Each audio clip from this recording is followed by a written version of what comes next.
مشہور روایت ہے حدیث پاک میں آپ نے پڑھا ہے، فضائل اعمال میں بھی ہے،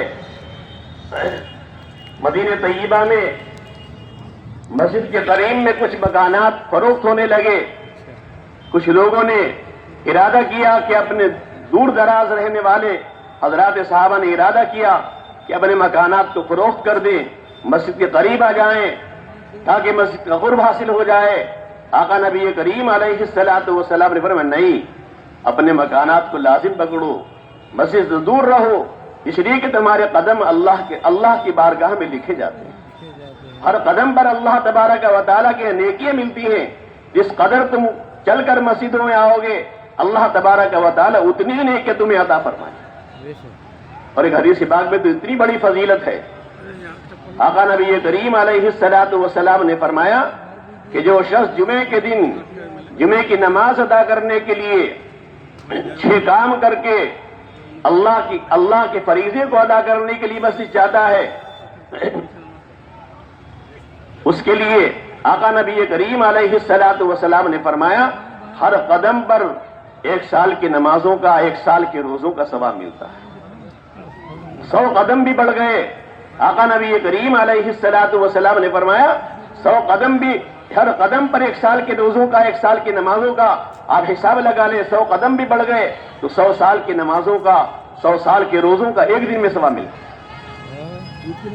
یہ آقا نے فرمایا کہ کثرت کے ساتھ قدم اٹھا کر اللہ کے گھر کو جانا یہ ایسا عمل ہے، اللہ کی بارگاہ میں اللہ کی نگاہ میں اتنا مقبول ترین عمل ہے، ایسا محبوب عمل ہے جس کے ذریعے اللہ تبارک و تعالیٰ گناہوں کو مٹاتے ہیں. اللہ رب العالمین اس کے ذریعے درجات کو بلند فرماتے ہیں. اور تیسرے فرمایا والجلوس فی المساجد بعد الصلوات، اور تیسرا عمل ہے نمازوں کی ادائیگی کے بعد کچھ دیر مسجد میں ٹھہر جانا. ایک دم نماز پڑھ کر مسجد سے باہر نہیں نکلنا بلکہ کچھ دیر ٹھہر جانا. مسجد میں ٹھہرنا گویا فرشتوں کی رفاقت حاصل کرنا ہے، فرشتوں کی صحبت میں رہنا ہے. ہم وقت اللہ رب العالمین کی پاک مخلوق فرشتے ہر وقت مسجدوں میں آباد رہتے ہیں، اور یہ فرشتے ایسی پاک مخلوق ہیں. حدیث قرآن کریم میں اللہ تبارک و تعالیٰ کا خود ارشاد ہے، اللہ فرماتا ہے یہ فرشتے کبھی گناہ نہیں کرتے. لا یعصون اللہ ما امرہم، ہمیشہ اللہ کی اطاعت میں رہتے ہیں. انسانوں میں کوئی ایسا انسان ہو جائے، کسی کے بارے میں یہ پتہ چل جائے کہ ایسا انسان ہے، اللہ کا ایسا بندہ ہے جس نے زندگی میں کوئی گناہ نہیں کیا، ہمیشہ اللہ کی اطاعت میں اللہ کی عبادت میں لگا رہتا ہے، کہ کس قدر درجہ ہماری نگاہوں میں اس کے بلند ہو جائے. بڑے سے بڑا ولی بھی اس کے مقابلے میں ہیچ ہو جائے. لیکن فرشتوں کی حالت یہی ہے، فرشتوں کا حال یہی ہے کہ کبھی اللہ کی بارگاہ میں نافرمانی نہیں کرتے، گناہ نہیں کرتے، ہمیشہ اللہ کی اطاعت کرتے ہیں، اللہ کی فرما برداری کرتے ہیں. تو مسجد میں رہنے سے ایک بڑا فائدہ یہ ہوگا کہ اللہ تبارک و تعالی فرشتوں جیسی مخلوق کی صحبت عطا فرمائے. صحبت کا بہت بڑا اثر پڑتا ہے، جیسے صحبت ہوتی ہے ویسے ہی اثرات پڑتے ہیں. اور دوسرے آقا نبی کریم علیہ السلام نے فرمایا جب تک یہ مسجد میں بیٹھا رہے گا اس وقت تک اللہ تبارک و تعالیٰ کی جانب سے فرشتے اس کے لیے دعا کرتے رہے. مسجدوں میں رہ کر نمازیں پڑھنا، مسجدوں میں رہ کر قرآن کریم کی تلاوت کرنا، ذکر و اذکار کرنا، اللہ کی عبادت میں مصروف رہنا، یہ تو بہت اونچا عمل ہے. اگر مسجد میں نماز پڑھنے کے بعد خالی بیٹھ جائے، کچھ نہ کرے، تلاوت نہ کرے، نماز نہ پڑھے، ذکر نہ کرے، خالی بیٹھا ہے، خاموش بیٹھا ہے، آقا نبی کریم علیہ السلام نے فرمایا اللہ تبارک و تعالیٰ کی طرف سے ایک فرشتہ مقرر ہے، فرشتہ کہتا ہے اللہم ارحمہ اللہم اغفر لہ. جب تک یہ مسجد میں بیٹھا رہے گا اس وقت تک اللہ کا پاک مقدس فرشتہ، اللہ تبارک و تعالیٰ کی پاک مخلوق فرشتے اس کے لیے دعائیں مغفرت کرتے رہیں گے، دعائیں رحمت کرتے رہیں گے. فرشتہ کہتا ہے اے اللہ اس کے گناہوں کو معاف کر دے، اس کی مغفرت کر دے، اے اللہ اس پر رحم فرما، اے اللہ بلا استحقاق اس کو نعمتوں سے مالا مال فرما. رحمت کا مطلب ہی یہ ہے بلا استحقاق اللہ کی طرف سے عطا ہو جائے، بخشش ہو جائے، نعمتیں مل جائیں، اسی کو رحمت کہا جاتا ہے۔ فرشتے اس کی دعا کرتے ہیں۔ فرمایا کہ مسجدوں کے اندر بیٹھا رہنا، نماز کے بعد کچھ دیر بیٹھ جانا، یہ اتنا اونچا عمل ہے۔ اس لیے مسجدوں میں آنے کے بعد فوراً بھاگ جانا یہ ٹھیک نہیں ہے، بلکہ مسجد میں آ کر دل لگنا چاہیے۔ آقا نبی کریم علیہ الصلوۃ والسلام مسجد میں رہتے تھے، بلکہ حدیث میں آتا ہے سفر میں جاتے تو مسجد سے سفر شروع ہوتا، سفر سے واپسی ہوتی تو مسجد میں تشریف لاتے۔ آقا نبی کریم علیہ الصلوۃ والسلام کا سفر شروع ہو رہا ہے، مسجد سے واپسی ہو رہی، مسجد میں تشریف لا رہے۔ حدیث پاک میں آتا ہے آقا نبی کریم علیہ الصلوۃ والسلام نے فرمایا وہ 7 خوش نصیب بندے جن کو اللہ تبارک و تعالی قیامت کے دن اپنا خاص سایہ عطا فرمائیں گے، جس دن اللہ کے سائے کے علاوہ کوئی سایہ نہیں ہوگا، ان 7 لوگوں میں ایک وہ شخص ہوگا۔ آقا نبی کریم علیہ السلام نے فرمایا وَرَجُلٌ قَلْبُهُ مُعَلَّقٌ بِالْمَسَاجِدِ إِذَا خَرَجَ مِنْهُ حَتَّى يَعُودَ إِلَيْهِ۔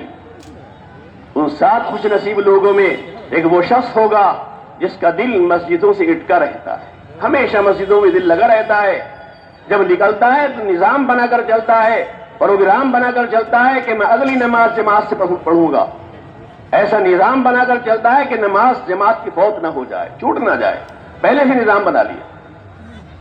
اور حضرت کے حالت آقا نبی کریم علیہ الصلوۃ والسلام نے یہ 3 عمل بتائے، کامل وضو کرنا، سنت کے مطابق وضو کرنا، کثرت کے ساتھ مسجدوں کو قدم اٹھا کر چلنا اور پیدل جانا گویا، اور تیسرے نمازوں کے بعد مسجدوں میں تھوڑی دیر ٹھہر جانا۔ یہ 3 عمل ایسے ہیں جن کے ذریعے آقا نبی کریم علیہ الصلوۃ والسلام نے فرمایا گناہوں کو اللہ مٹا دیتا ہے، درجات کو بلند سے بلند کر دیتا ہے۔ اس کے بعد آقا نے فرمایا وَذَلِكُمُ الرَّبَاطُ، 3 مرتبہ فرمایا یہی تو رباط ہے، یہی تو رباط ہے، یہی تو رباط ہے۔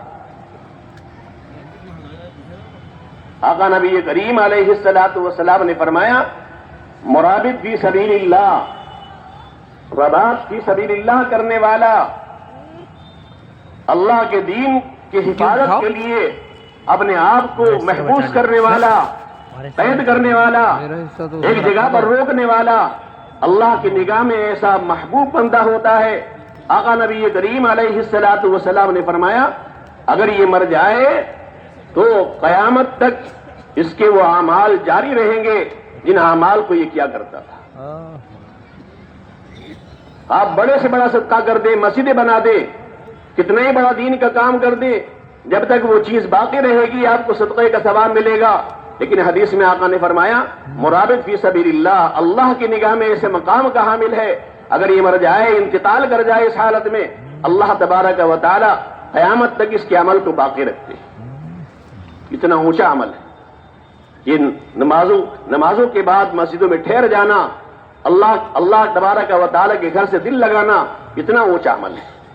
ہم غور کریں اس حدیث پاک میں آقا نبی کریم علیہ الصلوۃ والسلام نے 3 عمل بتائے اور تینوں عمل مسجد سے متعلق ہیں۔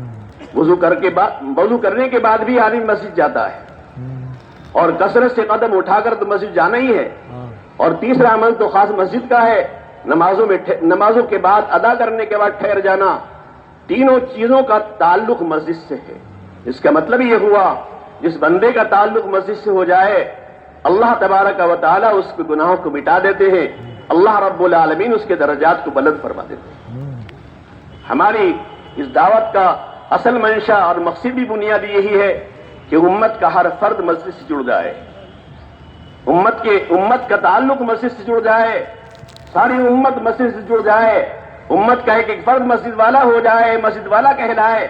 یہی اس دعوت کے کام کا اصل منشا ہے، مقصد ہے، تاکہ اسے اللہ تبارک و تعالیٰ کا قرب حاصل ہو جائے، اللہ کی محبت مل جائے، اللہ رب العالمین کا تعلق اور نسبت اس کو مل جائے۔ اس لیے یہ اللہ کے فضل کی بات ہے، اللہ کے کرم اور مہربانی کی بات ہے کہ اللہ نے اس گئے گزرے دور میں گناہوں کے ماحول میں ہمیں یہ محنت عطا فرمائی ہے اس کام کی ہمیں توفیق دی ہے، اس کام میں جڑنے اور لگنے کا موقع دیا ہے، یہ اللہ کا بڑا کرم، بڑی مہربانی ہے۔ اس لیے ہم سب عزم کریں، پختہ ارادہ کریں کہ انشاءاللہ تادم حیات مرنے تک اس کام سے جڑے رہیں گے، ہمیشہ اس کام کو دل و جان سے کرتے رہیں گے، اور اس کام کے لیے اپنا وقت بھی لگائیں گے، پیسہ بھی خرچ کریں گے، وقت بھی خرچ، سب کچھ اس پر قربان کریں گے۔ یہ عمل ہم نے کیا، انشاءاللہ آقا نبی کریم علیہ الصلوۃ والسلام کی اس حدیث پاک کے مصداق میں ہم داخل ہو جائیں گے۔